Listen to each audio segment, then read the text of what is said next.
What's up, everybody? How's it going? It's RC Maxfield here for the Back to 12 podcast. Excited to be talking some Texas Tech hoops with y'all today as, well, the Red Raiders are about to tip off game number 3 of their season against a, team that new assistant coach Jeff Linder is very familiar with, i.e. the team that he just came to the Red Raiders from in the Wyoming Cowboys. Hopefully it goes better for the Red Raiders on the hardwood than it did for the Red Raiders up in Laramie on the gridiron a year ago, but no need for negativity here. No need for negativity at all. Let me know where y'all are watching from in the comments. Greatly appreciate y'all spending some of your Wednesday night with me. Should be a lot of fun. There is a lot to discuss because we have got injury updates for 3 players on the Red Raiders roster. We've also got a recruiting update for one of the biggest recruits that Texas Tech is targeting in the class of 2025 in 5-star point guard Kingston Flemings. We'll discuss his updated recruitment and where I think he will go for his announcement set for tomorrow. And, hey, some early season thoughts. Who stands out? What's interesting to at least me? I want to hear from you guys as well. But before we do, if you are excited to have Texas Tech men's basketball back, like the video, get in the comment section. Let me know where you're watching from because I'll be honest with you. This is probably the most excited I have been for a Texas Tech roster since the Final Four squad in 2019. And now, again, I'm not saying that this squad is going to go to the Final Four, but it is the most excited I have been since that team. There is a ton of depth on this roster. There is a ton of star power as well. We'll get deep into the weeds of it here on today's live video. Let's give a couple of shout outs. We've got Ty in here. You know I'm your biggest fan, Ty. Right on, brother. I appreciate you, man, for tuning in. We've got Jay saying, wreck 'em, baby. We've got old Texas Tech man saying, let's go. Coach McCaslin, he's watching from Tulsa, Oklahoma. And Ty, this is funny.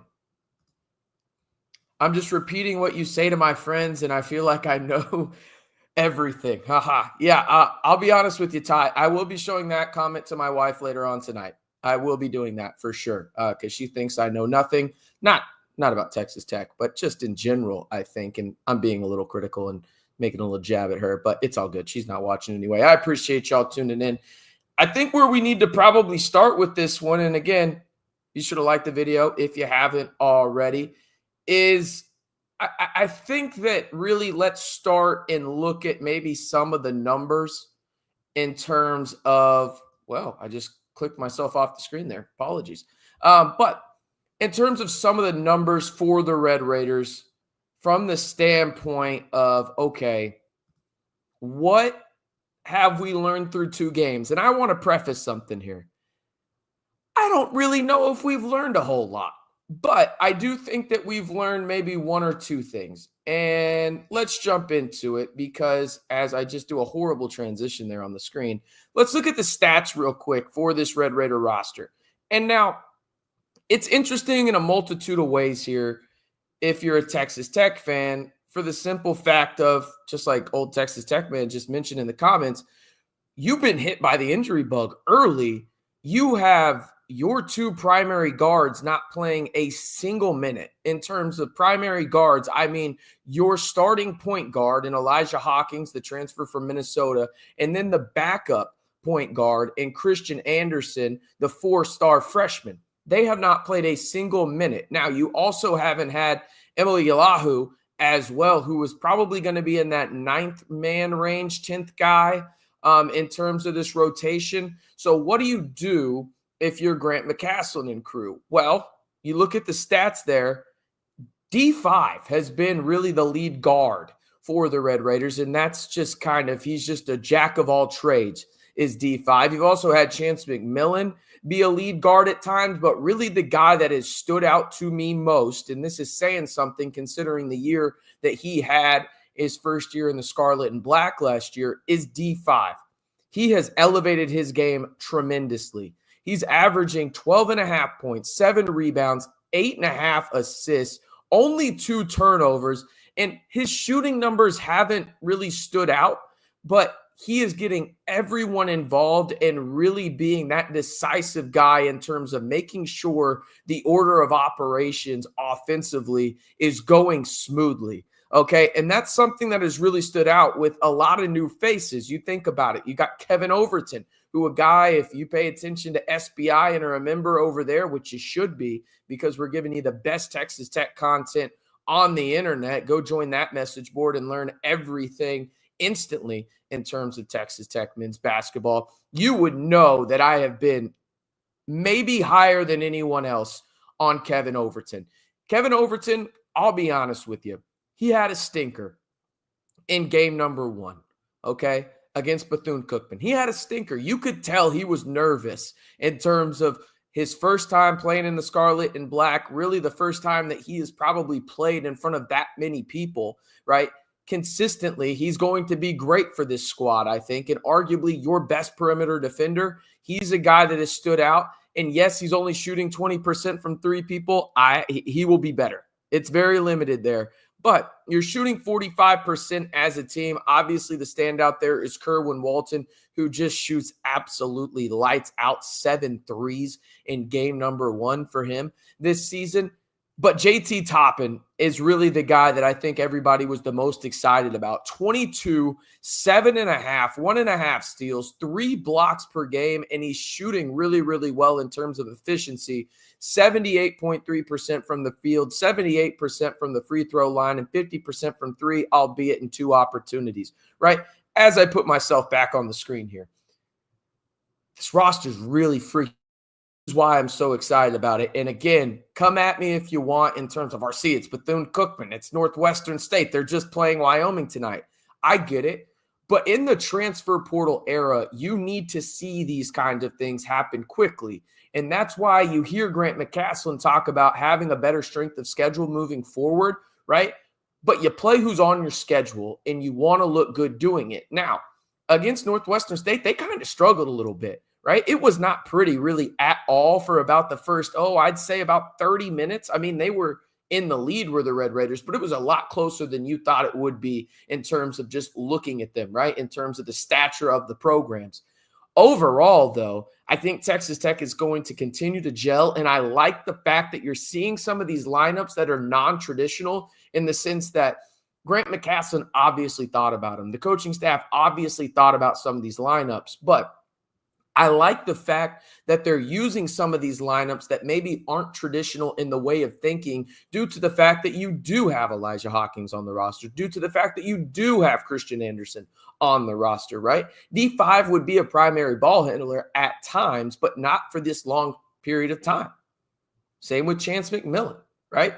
So you have guys that are in these roles that maybe aren't what they're going to grow accustomed to, but you see them having success, and that just gives you another, card in your Rolodex of options if you're Grant McCasland in one of the best leagues in America, that you can throw a different look at some of these best teams like Baylor, Houston, and get them on their toes and on their heels defensively, right?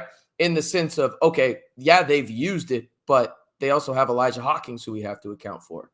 They also have Christian Anderson, who we have to account for, right? So I think it really just helps Texas Tech from that standpoint. And I mean, I heard somebody mention, I haven't seen JT Toppin go right. Well, I wouldn't go right either if my left hand was that damn good. I'll be honest with you. And he'll have to go right at some point in the Big 12. There's no doubt about it. But he is a lottery-type potential guy, is JT Toppin. And you're seeing it on full display. 4.5 steals and blocks through the first 2 games is absolutely bonkers. I don't even care if you're playing air.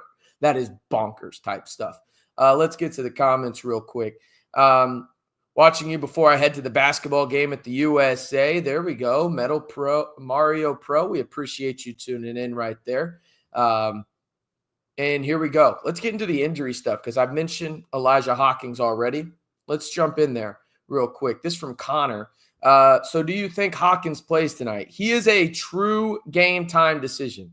That's what we reported over on the Scarlet and Black Insider. He is a true game time decision, as well as Ameli Ylahu. They actually posted some photos, did Texas Tech men's basketball, about Ameli Ylahu and Elijah Hawkins going through, I guess it's morning shoot around, pregame warmups. A lot of people call that differently. I call it in the morning. It's morning shoot around. That's what it was, right? So that's obviously an encouraging sign.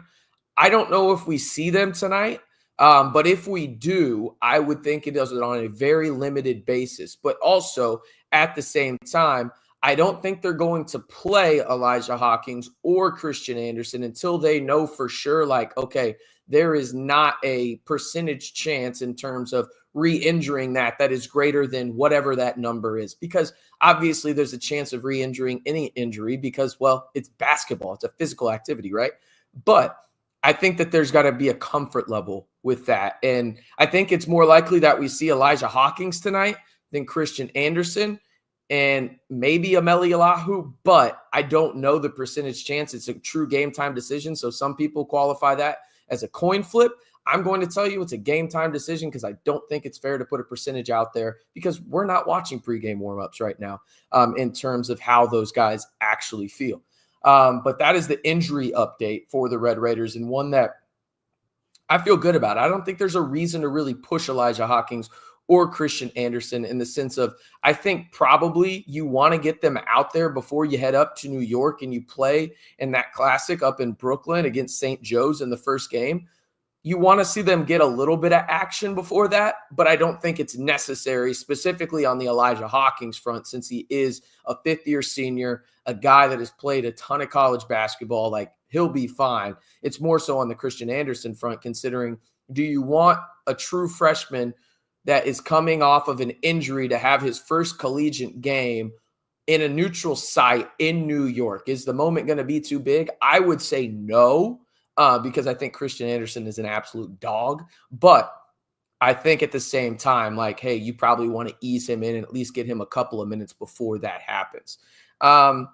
This from Matthew. Do you think the schedule is unfavorable for the Red Raiders in the Big 12? No, I think it's just an absolute fucking gauntlet. I mean, for those that don't know, there's no bye week, quote unquote, anymore this year for any team. Each Big 12 team will play 20 conference games, which is nuts. The Big 12 is just absolutely on sicko mode in terms of how many great teams there are. In fact, let's go ahead and look at it from this standpoint as we go back onto the screen. And this is KenPom, okay? By the way, the best way to get information and qualify how good a team is in the Big 12 and really nationally, in my opinion. Let's just count the Big 12 teams in the top 28 real quick, okay? We'll start at number 2. You've got Houston. Then you go to number 6, Arizona. Number 7, Kansas. 8, Iowa State. Then your Red Raiders come in at 11. Cincinnati at 13 makes 6. Baylor at 14 is 7 Big 12 teams in the top 14. Half of the top 14, according to KenPom, is in the Big 12. Okay? Think about that. That is absolutely nuts. There's nobody else in the top 28. But again, you have that many teams in the top 15. It is an absolute gauntlet if you are any team. If you are, in my opinion, I think out of the 20 games, if you win 8 Big 12 games and they keep you out of the tournament, you should absolutely riot. Specifically, if you win 2 or 3 games against one of these top 7 teams, right? In terms of, I guess, 2 or 3 against one of those top 7 teams. But it's going to be really interesting to watch. I mean, the Big 12 it feels like we're saying this every year, is as good as it's ever been. This is the best the Big 12 has ever been. You think about adding Arizona. Arizona State's not too bad. Wink. I don't know about that. Maybe they are. Colorado's in a rebuild. Utah's terrible. But you get Arizona, who is a blue blood in college basketball, and you add that. Then you get another year of the BYUs of the world. You get, Iowa State really living up to their potential. Obviously, Houston, dogs down there, right? Baylor, they went out and spent a ton of money, as did the Red Raiders. TCU is kind of middle of the pack as they barely beat Texas State last night. I don't know what the hell Jamie Dixon and crew are doing there. But anyway, I think if you get to about 8 wins in the Big 12, you're in a really, really good spot. That being said, I don't think Texas Tech wins only 8 games in the Big 12. I think they definitely win more than that. I think probably realistically, you're probably hoping for about 12, 13 wins in the Big 12. If you're Texas Tech, that would put you in that, 12-8 range, 13-7 range. And I think that that's a more than fair estimation for the Red Raiders. If you get anything better than that, I think you're in a really, really good spot to potentially cut down the nets in terms of the regular season aspect of things, because there's a lot of fucking good teams. But the thing is I don't know if there's like, okay, that is the clear-cut best team in the Big 12, right? Like, there's a lot of really, really good teams in the Big 12, but it feels like at the top anyway, it's an any given night, and probably it comes down to like, okay, who has the home court advantage, right? Like, perfect example, Texas Tech and Kansas. Do I think Kansas is better? Yes. On a neutral site, do I think it would be anything higher than 4 points? No, I don't think it should be. But you put them playing up at Allen Fieldhouse, I think it's probably going to be around 7 points. And rightfully so. That's one of the toughest places to play in America. But if Kansas came down to the 806 to play, I would think Texas Tech is favored. Home field, and I say home field, but home court advantage is a huge, huge deal in the Big 12. And I think is going to be pivotal for a lot of these teams. And you're going to have to win at home because it's going to be an absolute nightmare to play on the road in the Big 12 this year. Corey asked, I hope our point guards play too. I know that the execution will be better if he plays, and he means tonight, obviously. Yeah, and I want to see that just from the standpoint of I had a lot of people that had seen practices and everything like that say how fun it was to watch the offense with Elijah Hawkins running it. And also there's a lot of people out there that were really, really let's just say talkative, really, really high on Christian Anderson from what they've seen. And I've been high on Christian Anderson since the moment that they even were remotely associated with him after he decommitted from Michigan. But I'm interested to see what the point guards look like. Obviously, we'll know a little bit more closer to game time. I just want to talk with y'all about early season thoughts and then the injury updates of what we know in terms of game time decisions. But yeah, I really want to see them play too. RC, how was Lubbock? Did you enjoy your stay in the windy country? Yeah.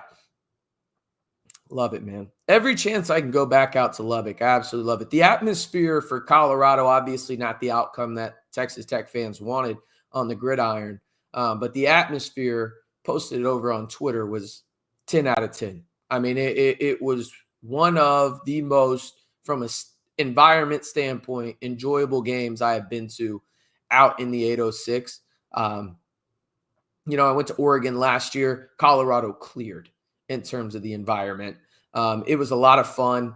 And the new South End Zone is a spectacle. If you haven't seen it yet, I highly recommend it. If you can get out there to see it, it is pristine. It is a real beaut what they did in terms of the renovation. So yeah, really enjoyed my time. Got to go to some of my favorite restaurants out there.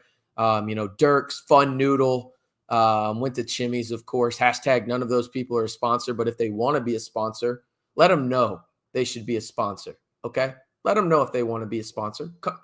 Hey, we got almost 11,000 Red Raiders tuning in daily here. Come on, be a sponsor of the show. Corey says, I think Tech should win 24 to 26 games, but who knows? I think that's fair. Probably closer to the lower end, if I'm being honest. Probably closer to 24, if I'm being real about it. We got a question about Jats Henderson. He's likely out for the year with a knee injury. I don't think he plays at all this year, and if he does, it's probably later on in the year. Connor says, I think this team makes it to the Elite Eight. I don't know about the Elite Eight, but I do think they're a second weekend team. I really do. Absolutely. I really do think it is a second weekend team.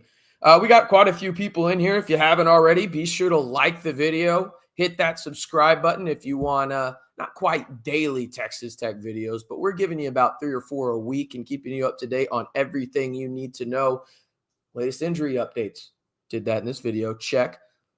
What we think is going on with the programs. Check. Did that in this video. Recruiting updates, game previews, that and much more. So if you want to join the largest group of Texas Tech fans on YouTube, almost 11,000 strong. Yes, you heard that correctly.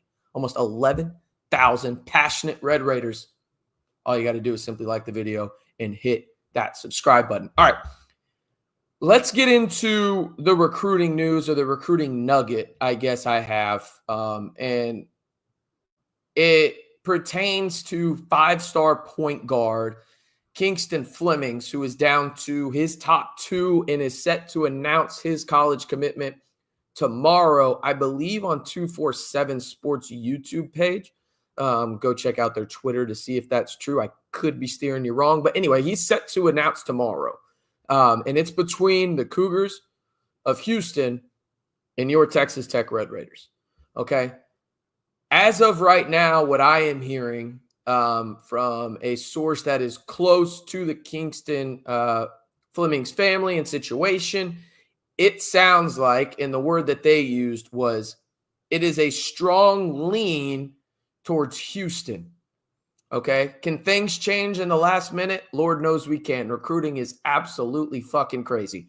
But that's where it stands right now. So I wouldn't get your hopes up too much tomorrow with Kingston Flemings. It's one of those situations where it's like, go in with low expectations, and if you're surprised, take it. Absolutely take it. He is a guy that I absolutely love watching play. It would suck if he went down to Houston, but it seems like that is the more likely outcome than not tomorrow when he announces his commitment to, well, his school. And it sounds like it will be Houston. And he's a guy that he could be a one and done, people. He's really, really good. This from Randy D5 has been awesome, but I love to see the point guards out there so he can extend his game. Team is looking good, but you can see running 7 players is tough. Yeah, absolutely. I think that that's the thing too. It's like Texas Tech is running 7 players and they've looked this good. Obviously, you do not want to log a lot of miles, quote unquote, early on in non-con because of how much of a gauntlet the Big 12 will be this year. Again, 20 games, unprecedented type stuff. But you also like to see what these guys are doing early on, right? Like, I like to see D5 with the ball in his hand and him being a decisive playmaker. I like to see him in the pick and roll with JT Top, and I like to see him in the pick and roll with Fetty. Same thing can be said with Chance McMillan, right? But you have 3 rotation guys, and all 3 of them are going to be rotation guys, and obviously some more than others. And Elijah Hawkins, Christian Anderson, and then Ylahu, right? All of those guys are going to play minutes for the Red Raiders, at least early on until they get maybe to conference play, and then they shorten the rotation from 10 guys to maybe 9. I don't know if you're going to be able to shorten it that low because of that 20-game gauntlet. I think you need those 10 guys to be as healthy as possible, right? So I think you're going to see Ylahu, when he's healthy, probably play in that 5 to 10 minute range any given night. You're going to see Christian Anderson play in that 11 to 15 minute range any given night. You're going to see Elijah Hawkins play in that 25 to 30 minute range, if not more, right? So you want to obviously get that camaraderie and those in live game reps down, because you can only do so much simulated in practice. But I'm also glad that they're taking it slow with these guys, because I think everybody watching would say the same thing. Yeah, the non-con is cool. You want to see these guys play, but you absolutely want them as close as to 100% healthy as possible in that gauntlet that is the Big 12, because it is going to be a real gauntlet this year, people. I mean, it is going to be absolutely nuts. But I do think that they probably play in that 9 to 10 range in terms of the rotation for really the whole year. I think that that's probably where you're at. If you're a Texas Tech fan, it's something to expect, because you're obviously going to play D5. You're obviously going to play Toppin. You're obviously going to play Kerwin Walton, Chance McMillan, Hawkins. You're going to play Fetty. You're going to play KO. You're going to play Anderson, right? You're going to play Ylahu. And I'm obviously forgetting somebody in there already. But you're going to play a lot of these guys. And obviously the guy I'm forgetting is Devin Cambridge. But I think that that's really what you're going to see, is you're going to see Grant McCaslin really lengthen out this rotation and use that depth as much as he possibly can in particular situations where he sees fit, because you are going to need these guys through the gauntlet. But you have to think about it this way too. Texas Tech is an NCAA tournament team. It's not just those 20 games in the conference. that they're playing. Then they're going to go have to play in Kansas City for a chance at the Big 12 title. And then it's a one-game playoff, right, in the NCAA tournament, right? So you think about what you have to do in terms of, I don't want to say the term load management, but also understand the minute distribution is probably a better way to say it from that standpoint, where you don't want these guys to be just dog shit tired by game number 30. And you're like, oh crap, like we have no legs left. We've got 3 or 4 games left in the regular season. We still have to play in Kansas City. And then, also, by the way, we're in the NCAA tournament, right? So that's really the biggest point of emphasis for me is I want to see these guys play, but let's get them as close to 100% as possible. And then you can kind of log those minutes and then be full steam ahead for those 20 grinded out games that will be known as the Big 12 schedule for the Red Raiders. Again, I don't know what we're doing. I mean, we've got more people in here watching than we do likes. The show is completely free. We want to keep it that way. So be sure to like the video, hit that subscribe button, interact with the chat, let me know where you're watching from, and much, much more. And really, I want to ask you guys this too. I haven't asked this question yet because this is the first basketball live of the year. Who are y'all most excited to watch this year? I know D5 is going to get a lot of love. Toppin's going to get a lot of love. Let me know who your favorite player is that you're most looking forward to watching throughout the season for the Red Raiders, because I'll be honest with you, I love watching D5. I love watching JT Toppin. For me, I really think the difference maker for this team, specifically on the perimeter, okay? If you know me, you know what name I'm about to say. It's Kevin Overton, okay? I think Kevin Overton is a guy that, and Grant McCaslin talked about it in his post-game presser after their last game against Northwestern State, is he is a guy that he's not going to be your star right now, but if he buys into his role, and he 100% will buy into his role, I think he already has, will be arguably your best defender on the perimeter, and a guy, once you get your point guards back, that will shoot better, have more space to operate, and really be a good catch and shoot guy. Perfect example, last year as a true freshman at Drake in the Missouri Valley Conference, a conference that Drake won, by the way. And, well, Kevin Overton started almost every game as a true freshman on catch and shoot opportunities in the corner, which is where he will be playing quite a bit of his time offensively. He shot nearly 50% from 3 on those opportunities. You don't think Elijah Hawkins wants to give him the ball there? Who are you going to guard? Kerwin Walton on the other side or KO in the other corner? Pick your poison if you're the defense. And, oh, by the way, you still have D5 and JT Toppin out there in this specific hypothetical rotation, right? So it's going to be a lot of fun to see the spacing. This team is going to shoot absolutely lights out. It would not shock me at all if this team shoots close to 40% as a unit this year from 3. Because you're going to have 4 guys, at least in my opinion, that shoot 40% from 3, okay? Because you've already had a few guys do it in their career. Obviously, Kerwin Walton, Chance McMillan, D5, and then there's probably going to be a 4th in there too, if not a 5th. Like Kevin Overton, it would not shock me if he gets to 40% with the open looks he gets, right? Elijah Hawkins shot 38% last year from 3 at Minnesota. Christian Anderson's an absolute sniper. I mean, shoot. His stats that he put up in the Euro under 18 for Germany, by the way, where he led them to a gold medal this past summer, were ludicrous. I'm talking early 2000s prime ludicrous, where it was every other song on your radio type stuff, okay? He was phenomenal, okay? You have so much shooting and spacing. Now, the length in terms of the impactful physicality and the length down low, maybe that's the thing that bothers me the most. But the switchability that you have, the length in terms of just being fluid out there and not maybe the most physical, is something that stands out to me as well as a positive, because I think you can switch around, right? But it's going to be so much fun to watch. And I know I went on a complete tangent there, just asking you guys who was your favorite player to watch there. And I went on a tangent in terms of how good of a shooting team Texas Tech is going to be, and then KO. And if you can't tell, I'm really fucking excited about this team. I'm really fucking excited. All right, we've got Hub City Hoops Talk. Be sure to check out Austin and Jacob over there. They make great content as well. JT Toppin fan page here. Don't blame you on that front at all. From what I understand, when league starts, we'll be playing 2 games a week. That is correct. No bye weeks in terms of, when I say bye week, No weeks with only one game. You will be playing 2 games each and every week, period. That's just how it goes. Judson, Christian Anderson, so much hypes and seems like Mac loves him. Yes. And he's a guy that is going to play quite a bit as a true freshman. And to do so in the Big 12 I think it says a lot about his skill set. Appreciate you tuning in, Judson. Connor, again, besides D5 and Toppin, I have to say Kerwin Walton. Yeah, that's, Kerwin Walton is what Julius Erving wanted to be in the 70s in terms of shooting the basketball. That throw is phenomenal. He's an absolute sniper from the outside. I could make an argument that Kerwin Walton is the best shooter in all of college basketball. I could make that argument.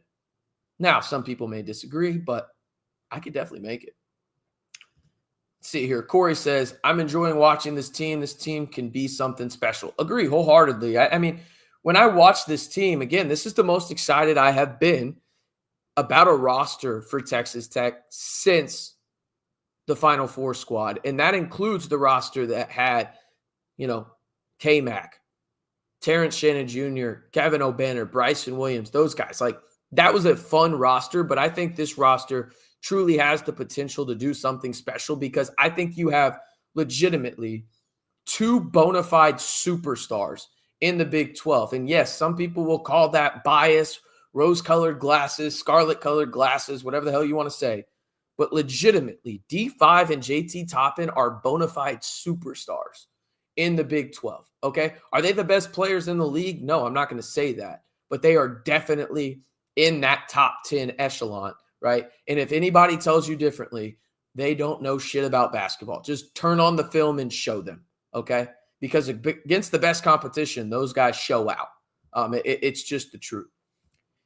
Randy says, I have to say KO has been a great ad, plays tough, and makes the most of his minutes. Absolutely. He's a glue guy right now, but I truly believe that KO long-term is a guy that would not shock me if he turns into a guy that's an all Big 12 type player, probably on a third team, but I think he's that kind of player. And you may not see it this year with the D5s of the worlds and the JT Toppin because you will be asked to do the little things and not be that lead guy or traditional lead guy.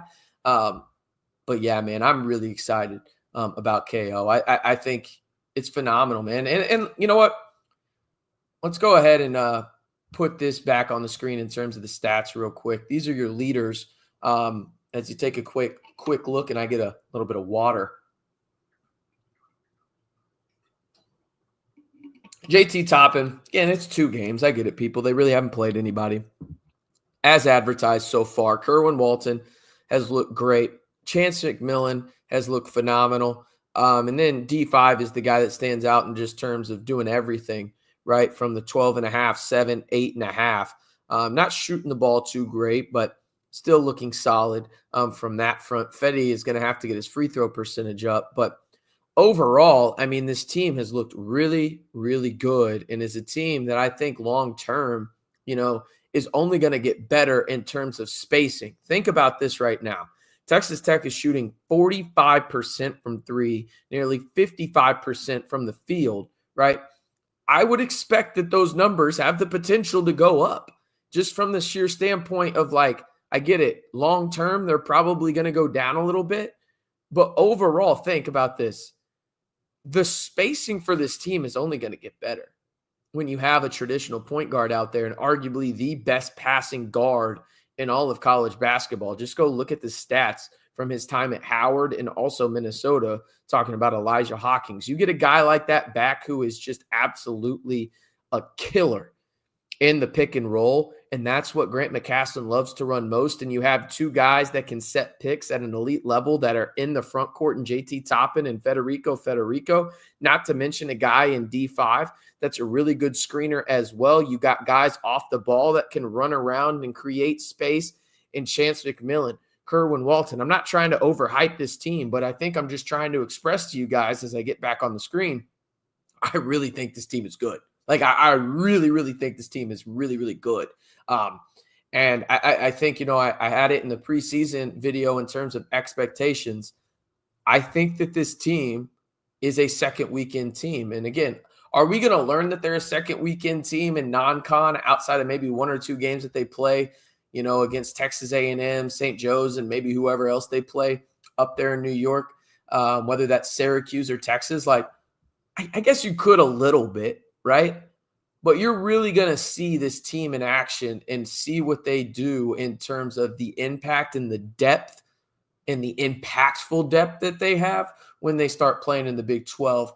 And it's crazy how I listed 9 guys, and the guy I forgot there was D5, or not D5, excuse me, DC, and Devin Cambridge, who I think is one of the most impactful players on the entire roster for the Red Raiders in the sense of his switchability, the small ball 5 presence he presents. I mean, I think he is really one of those guys, and he's got no minutes restriction coming back from, an ACL tear, right? He has no minute restriction. So having him back is huge, in my opinion, and just lengthens this team and their impact to do a variety of things any given night to really pinpoint the opponent's weakness, go out there and attack that through multiple lineups and really just continue to keep guys involved in their specific roles and have those roles grow as the season develops and as inevitably the Texas Tech Red Raiders get better. Jeff asked, did I miss the injury update, Hawkins and Anderson? Yes, both are game time decisions. We saw Elijah Hawkins and then Eliyahu in terms of some pregame photos or morning shoot-around photos posted by Texas Tech Athletics, the basketball account on Twitter. They are true game time decisions, are all 3, Anderson, Hawkins, and Eliyahu. So we're really not going to know too much until that. And it sounds like to me, if I had to guess, and I want to preface this is an absolute guess. I would guess we see at least 1, if not 2 of those guys before Texas Tech plays next week out in the Barclays Center up in Brooklyn. This from Chaz, no matter what, they will be better than the football team. Chaz, this is supposed to be a positive place, man. It's supposed to be positive. The only football thing that we have talked about so far was the fact that the environment was absolutely electric. Let's not bring any negativity into this, man. It's a bye week. Let's enjoy the hoops, okay? Chaz, not trying to put you on blast here, buddy, but positivity, man. Positivity. Appreciate you tuning in, though, Chaz. If y'all have any more questions for me, drop them in the chat. If you haven't already, be sure to like the video. Probably going for another 10 or so minutes, depending on how the chat goes. And if y'all have any questions or anything like that, Texas Tech will face off against the Wyoming Cowboys tonight. Tip-off is set for 7 p.m., about an hour away. And you can watch that game on ESPN+. Also, quick question. I know I did it a few times for football. It flamed out a little bit, I'll be honest with you. Not a lot of people continue to tune in. So for big games this year, should we do a live stream, live play-by-play, interactive scoreboard chat? Should we do live streams of the Texas Tech men's basketball big-time games, maybe against Kansas, Baylor? Obviously, I can't show the game on the actual stream, but we can discuss things. I'll give you play-by-play, all that kind of stuff. If you think that would be something that you're interested in, like the video, and then maybe even more importantly, let me know in the chat that you want that to happen. Just a simple Y or whatever letter you want to put in there. I don't know. Just let me know. All right. Let's see here. Let's go and look at KenPom one more time because I find it fascinating. Obviously, it's very interesting in terms of everything. But let's just look at everything overall. Again, we know that 7 of the top 14 teams, according to KenPom, are in the Big 12. Okay? You scroll down a little bit, BYU there at 31. That makes 8 Big 12 teams. And then you continue to go down here. You've got Oklahoma, and then you've got Kansas State in the top 50. Okay? So you have 10 of your teams in the top 50 of KenPom. Then you got 56 and 57, so 12 there. 13 if you include UCF, right? Arizona State not too far down at 67. West Virginia is at 75. Basically, every team in your conference outside of one in Colorado is in the top 15 or top 75 of KenPom. Okay. It's absolutely insane how good this conference is. Randy says, got a bolt to feed the wife so I can watch the game. Please click the like because we are getting great content here. Appreciate you, Randy, tuning in. I'm about to go get some food too. I don't know exactly what I'm going to get, but I might treat myself to dinner tonight. I don't know. We'll see what happens. Where the night takes us, am I right? Appreciate the kind comment as always, Randy, and you being a loyal listener. We got Metal Mario, bro. Big 12 is stacked. I mean, understatement, but yeah, you're 100% right. It's absolutely insane this year. How good the Big 12 is. Again, 7 of the top 14 teams, and I get it. It is very early on. I really, truly understand that. But I don't think this is going to look a whole lot different in the grand scheme of things. And the interesting part here, appreciate the comment, Mario. You look at Texas Tech, 16 and 15, right? That's where they were actually initially ranked. Offense was actually lower in terms of they were ranked 21st to start the season. Defense has been in that range since the projections came out. But KenPom is extraordinarily high on Texas Tech. And if there's a site that you want to go to learn a little bit more in terms of the actual like reliability of college basketball from the strength of schedule, offensive rating, defensive rating, net rating, all that stuff kind of jumbled into one concise net rating for his site, this is the place to go to learn where the best college basketball teams are. He's a guy that has been absolutely spot on in terms of a lot of what's going on in March Madness as well as the bracket for years and years now. He is the go-to source on that front. Hashtag not a sponsor, but damn it, that'd be cool if he was. He a lot of interesting stuff there on his website. And Texas Tech, again, you see them at number 11 right there with a plus 21.92 net rating as they come in with the 16th best offensive rating in the country and the 15th best defensive rating in the country. Hard to beat that. Hard to beat that. That's all I will say right there. All right. Should be a fun one at the 806 tonight. Out in the 806, I should say.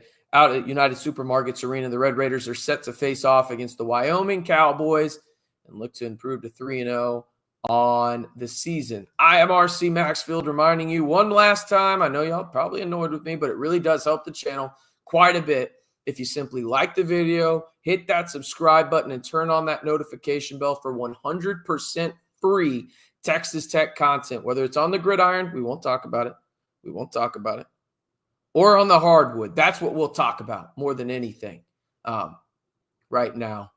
This is the place to be with almost 11,000 Red Raiders subscribed to the channel. Be one today. Like the video. Appreciate each and every one of y'all tuning in. Be sure to go back into the video to check out the latest updates for injuries, as well as a recruiting nugget on Kingston Flemings, the 5-star guard that has the Red Raiders in his top 2. Where is he more than likely going tomorrow when he makes his announcement?